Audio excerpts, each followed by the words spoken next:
How's it going, everybody? It's Prod here. Welcome back to another Q&A video. Got a couple of questions here for you guys. Of course, like always, if you guys have your own questions that you would like to ask me, it doesn't really even have to be about video games or anything like that. Just anything goes, I guess. At least most things go. There are some things that, like, how many people exactly have you murdered? Chill. But either way, why don't we go ahead and jump right into it with the first question. Would you consider going back and playing PvE or PvP on older Dark Souls games now that Dark Souls 3 has been out for a year? So I have always considered this, and it has been a while since I've played Dark Souls 1 or Dark Souls 2. Bloodborne I did play more recently because I did go back for the Return to Yharnam event, and that was a lot of fun. I played through some of the game with a lot of subs. Still have a playthrough going for that. I don't know if people even want to continue seeing that, because if people do still want to see something like that and want me to continue that playthrough, I would be 100% down with continuing it, live streaming me playing with you guys. It's actually a lot of fun. I fucking love that game. And I guess I'm always kind of down to go back and play Dark Souls 2 and Dark Souls 1 PvE. But when it comes to PvP, that's when it kind of gets a little bit more difficult.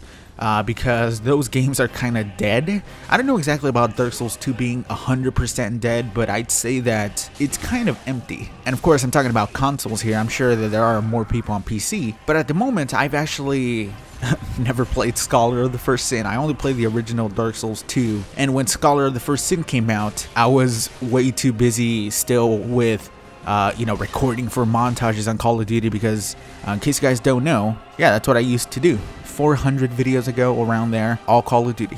Pretty much about 1,000 of them. And I'll actually talk about that because I did get a question about that. So I pretty much have like this level 0 character that I have never started on Xbox One, where I have Scholar of the First Sin. And for Dark Souls 1, I obviously have played Dark Souls 1. It was my first Dark Souls game that I ever played. I'm pretty sure I played about 2 matches of PvP, and all I remember was those people I couldn't hit because they were either hacking or insanely good. And that was like 4 years into the game, so it had been out for a while. The only people still playing PvP were either hackers or people who were really fucking good on the 360. But I'm definitely always open for going back and, playing those games in PvP and doing playthroughs and stuff like that. That actually does sound like a lot of fun, but I don't know, I guess that's really just up to you guys. If you guys want to see older Dark Souls games, you're getting kind of bored of Dark Souls 3. I'm still not. People tell me, how do you play this game so goddamn much? Isn't it fucking boring? It really isn't. 1 year pretty much that this game has been out, and I still find it really fun. And since I did mention the Call of Duty question, it pretty much asks, why did you quit uploading COD? So whenever I did quit COD and I started uploading Dark Souls, that was a huge leap for me. Not super huge, because it's not like I was getting a lot of views. In fact, I was getting no fucking views on Call of Duty. If you go back to those videos the last couple of months before Dark Souls 3 came out, those are so fucking dead. Even the commentaries, I'd imagine, were probably pretty shitty sounding, because I was at a point where I did not enjoy the games that I was playing. I was not getting any views. I did not really enjoy making those videos. Stuff like montages, even in the games that I didn't enjoy doing that much, I love doing. I've always enjoyed doing montage related videos and videos with cool clips and stuff like that. And I did make a few that I'm really proud of. Within the couple of years that I made Call of Duty videos. I did start off pretty much thinking that I was going to be a commentary guy. One of the people, and pretty much the main inspiration for starting my YouTube channel, was a guy called CNanners. I'm sure most of you know who CNanners is, because he doesn't upload COD anymore. He does stuff like Prop Hunt and shit like that. But he was a huge influence to me when it came to videos. Yeah, back then he only did Call of Duty videos, and he was kind of like the pioneer for a couple of things that I remember. Facecam videos. He was the first person that I ever saw do facecam videos.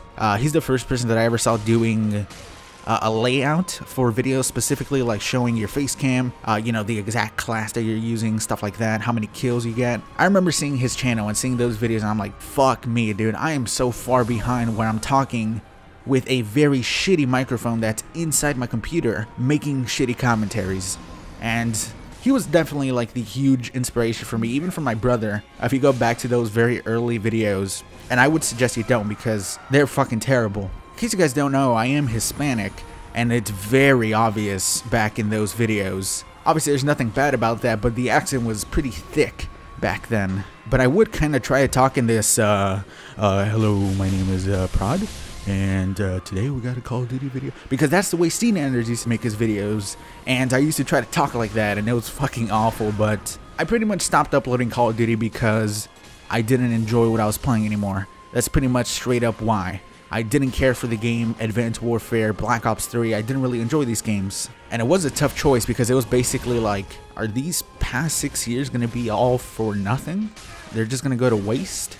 And I just heard a little kid scream. But then I was like, screw it. You know, I still enjoy making videos. I don't want to play this game anymore. I know that I'm going to be playing the shit out of Dark Souls 3. If I'm going to be uploading a game and getting no fucking views, then it might as well be a game that I know I'm going to love. And out of nowhere, this happened, you know? Here you are watching my video. I guess you just never really know what's going to happen. I feel like I've always kind of had the same sense of humor for videos, except I was a lot more strict. In my Call of Duty videos, I was a lot more laid back. And I didn't want to be too forward instead of trying to be myself, which is pretty much what I am in my live videos for Dark Souls 3. And I thought, oh, if I'm just very chill, then maybe people want to see my videos and I'm not too hyper. Then people would just stick around, watch these live commentaries. And I guess those games were a little bit more difficult to do live videos on. But I pretty much stopped uploading it because I wasn't having fun on it anymore. That was a long one, dude. Shit. My bad for talking so much about that. Alright, on to the next one.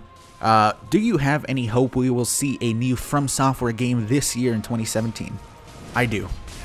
I very much do, and it's maybe wrong to put that hope in Fromsoftware that we're going to see another one this year, because they have made a game and actually released a game pretty much every single year since like Dark Souls 2, right? It was like Dark Souls 2, and then Bloodborne, and then Dark Souls 3. And of course, I'm not going to forget about Slashy Souls.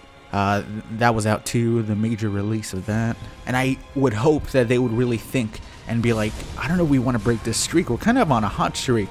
These games do really damn well. Bloodborne and Dark Souls 2 and Dark Souls 3 have all done amazing. Especially Dark Souls 3, the last one, did insanely well. And I feel like if they're on this hot roll, people are still going to be remembering if they make this new game, especially if it's a Dark Souls-like game, then they're going to release it Fromsoftware with the black screen, white text. People are just gonna go fucking nuts. People are gonna buy it. If they enjoy Dark Souls 3, they're gonna buy it. And to be honest, I do still have hope that we're gonna see a new Fromsoftware game this year. They did release 2 DLCs for Dark Souls 3 though, so I don't know, man.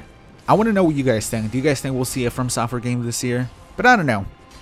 I enjoy having hope, so that I can be crushed when it comes to December and I don't have a Fromsoftware game in my hand and I'm just crying next to a tree. And I'm not talking about a Christmas tree, I'm talking about a fucking tree on the street because I'm homeless. Because the YouTube ads never came back. And E3 is this year, and I'm very excited that maybe if Fromsoftware pops up on the E3 list of developers that are going to be there, immediately you're going to see a video on my channel. Just me screaming Fromsoftware in E3. It's pretty awesome because my brother actually got a press pass to go to E3 this year, which is fucking crazy. I can't believe he's actually going to be at E3. Obviously, he's like a managed partner with Machinima and stuff. He's much bigger of a channel than I am. And if Fromsoftware's game is there, and if they have a game that's going to be there, then he's going to cover it for me, and then he'll get some gameplay for me, hopefully. And since this is kind of going on a little bit long, how about we answer one more question? I know we didn't get through a bunch, but I'm going to make one later this week again, so don't worry about that. How much playtime do you have on Dark Souls 3? And this is kind of interesting. I had no fucking clue, but I still have actually no clue. I turned my Xbox on because I got my time for PS4, and I also turned my Xbox on to get that time on Xbox because it's a lot more on Xbox. And my console has been updating for the past 30 minutes. That bitch is on 70%. Hurry the fuck up, Xbox One. I want to check my goddamn time. So I'm going to have to give it a minute here. Or about 20. And then I'll be back to answer that. 2,000 years later. Hey, how's it going? 20 minutes later, my console finally updated, so let's go ahead and start it off with PS4. Now we'll go from smallest to biggest. I do have 2 characters on PS4, one that I don't really use ever. That has 3 hours. That is the second character that I have. It is a female character called Moogly Turtle. So, you have that knowledge now. And for my main PS4 account, I have 30 hours, but that is 30 hours that I had before I did my main save, my backup save, where I had everything. So it's probably much more than that because I'm pretty sure it reverts back to that time when I did my backup save, and that was, I want to say, a few months back. It's probably around 90 hours, probably around 60 to 90 hours, somewhere around there. Xbox One, which is definitely where I have the most time. My lowest character has 1 hour. Then after that, we have 19 hours. And then the Kid Snatcher has 101 hours. And a little bit of that is PvP. I think most of that is PvE related. And then now my main character on Xbox One that, to be honest, I don't really play on that much anymore. The last time I played on it was when I did Random Weapon Select, the final episode of Random Weapon Select. And that has 392 hours. So it's quite a bit of time combined with all of those. Feel free to do the math yourself, and you can guarantee I'll have a lot more by the time I'm done playing with it. Anyways, thank you guys so much for watching the video. I hope you enjoyed it. If you did, a like is very much appreciated. Like I said, feel free to leave any question you want in the comment section down below. That's going to be it. Talk to you all later. Peace, everybody.